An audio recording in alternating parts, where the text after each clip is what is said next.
Broskis, super welcome to this video. Guys, today we're testing something new. We're gonna do this review completely unscripted. So I'm just gonna ramble on from the top of my head, let you know what I think about the brand new game Dead Trash. And why am I doing it like this? Well, simply because I don't have the time to write a review today, and I want to drop this video today because the game releases today and I want to let you know if it is worth your buckaroonies and time or not. So without further ado, let's jump into Dead Trash. Now, first of all, this game is published by Dosman Games, which is a publisher/developer that creates bite-sized boomer shooters. I don't know if they have any plans to expand upon that or not, but as is now, they create bite-sized boomer shooters for around 3 buckaroonies, and Dead Trash is no different. It is, however, not developed by Dosman Games, but only published by them. So it's developed by Crow Hill Studios, and they have like 1 or 2 game jams over on itch.io, but I haven't played them, so I can't tell you if they're good or not. Now, another signature thing about Dosman Games is that all of their games uses an engine called EFPS engine. Essentially what it is a simpler type of first-person shooter engine where you can create very retro-looking first-person shooters, and it kind of gives you the tools to create a more simpler game, but in a more simpler way than, say, Unreal Engine or Unity or any other engine. And that usually creates something that doesn't appeal to everyone. It very much has this retro look, and a lot of the mechanics in all of these games are basic. So to create something that stands out in this engine, you have to be really creative. Now, there is a ton of games out there using this engine, and a lot of them are actually really bad. However, when you see the Dosman Games logo on there, you know that it is kind of a seal of quality. It's hands down the best EFPS games out there. Is it gonna be the best games in the world? No, it's not. It's gonna be some of the best bite-sized boomer shooters that you can find out there. Now, Dead Trash. It starts us off with an actual story this time. Yeah, it goes something like, we are this man trapped in this city that has been locked down due to consumerism. Everyone who lived there just consumed, and eventually their own trash turned them into infested beings, mutants or something like that. They're crazy, out of their mind, and they want to kill everything that they see. So the government has locked down the city, and in that city is you, trying to figure out what the hell is going on and killing everything that you see, including the government people. Now, there is a little bit more to it than that, but I'm gonna leave the rest for you to explore as you play the game. The game takes around 2 hours to 90 minutes to complete, so it's not a very hefty experience. You're gonna finish it in one sitting if you're like me. But I want to let you know that the story is presented via cutscenes, or actually it's comic book cutscenes. It's still images, it's real life images, but with comic book, you know, bladders, chat bubbles, chat text. Yeah. I'm gonna show it on screen here so you see exactly what I mean. And I love how these look. I absolutely love how these look. They brim of personality. They brim of love poured into every single picture here. You can see that it is the developer with the beard here, and how he has staged all of these photos, photoshopped them. There's been a lot of love put into these photos, and I like it. The text is easy to read, the story is super easy to follow along with, and I really like how it's presented. Now, you're gonna get clues and hints of what's going on for each level, and there isn't a whole lot of levels, so there isn't a whole lot to talk about here, but since I'm not going to spoil it all for you, just know that it's presented well, I like how it's done, and you're gonna have to figure out what actually happens that I'm not telling you if you play the game. Now, shortly after this little cutscene, we're thrown into the game, as in every boomer shooter, always look behind you when you start, because in the first level there is a little surprise if you look behind you. And the first thing that we can see here are the graphics. Every single Dosman game that releases amps up the quality just a little bit with the graphics, and I'm talking not just the visuals, but the audio as well. I mean, the weapons, they are super punchy in this game, and that is mostly due to the animations and the audio to them. Animations and it's digitalized sprites, and they are gorgeous. You can clearly see how more love and focus and experience is being put into each and every Dosman game, and it clearly shows here in Dead Trash as well.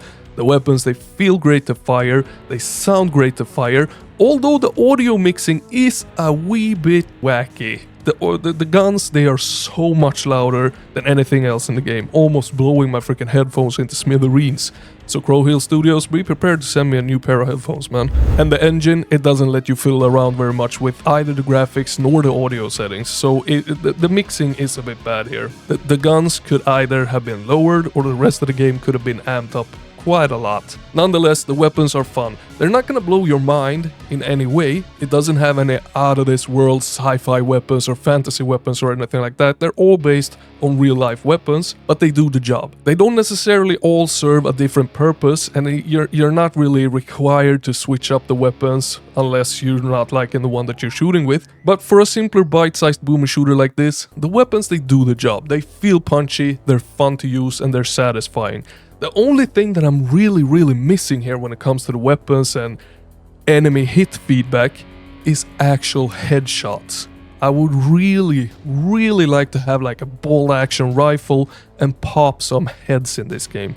Unfortunately, that's not, you can't. I don't know if it's a limitation due to the graphic engine or if it's something they simply didn't think of, but it would have been so nice popping heads with either the pistol or a bolt action rifle. Now what is here though is an extremely long shotgun, probably the longest shotgun that I've ever seen in a video game, and holy macaroni balls does it pack a freaking punch like I have never seen it before. It's a punchy ass shotgun. And what they have done is that if you're close enough to an enemy and you fire off that shotgun, that enemy is gonna turn into bits and pieces. Very beautiful. You wanted that. But that doesn't happen every time that you kill an enemy. If you kill an enemy with a pistol, they're gonna have a death animation, lay down on the ground and die. But if you're close enough with the shotgun, poof, into pieces they go. Now the enemies, I like them. They look freaking amazing. You can clearly see that it is the developer taking on different masks and jackets and things like that to look scary as hell. And then you have the mutants or the infested that are like Doom monsters. They almost look like demons. They do the job. They all have different attacks. They all behave a little bit different. It's a fun experience killing them off, and I would like to say that they offer a challenge, but honestly they don't. They really don't offer a challenge. The game isn't challenging at all apart from the bosses. That's where the real challenge lies in this game. In between the bosses, there isn't much challenge in all honesty. So maybe it would have been nice if the enemies had more HP, less HP, you know, a bigger variety there. Some of them might have done more damage, some move even faster than they currently are, just to spice up the challenge a little bit. Because the first boss, holy shit balls, that's a hard one. That's a hard one.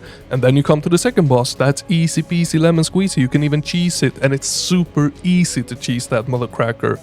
And then the final boss, I'm not gonna spoil that one for you. You're gonna have to figure that one out yourself, but what I'm trying to say is that the challenge lies in the bosses, and the in-between are not very challenging at all. I don't think I died a single time, actually, apart from the bosses. Now, level design-wise, yeah, it's good. It's good. It looks gorgeous. The environments, they look gorgeous.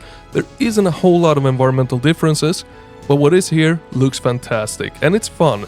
There is a little bit, just a tiny bit of platforming, no puzzling, and mostly looking for keys to open this or that door. Nothing super innovative here. I would have liked to see a little bit more difference in the environments, like we are down in this locked down city. We could have been in a suburban area, we could have been in a mall fighting. There's just endless amount of possibilities here, but it feels like they kind of played it a little bit safe here with your standard on the ground experience and sewers. Yeah, not super exciting. Still looks great though, and it does the job. It fits the theme, so I'm not complaining on what is here, but I would have liked to seen a bigger variety. Now when it comes to the graphics and audio, it's great. It's fantastic. I love how it looks. It looks crisp, but it still looks very retro. You can clearly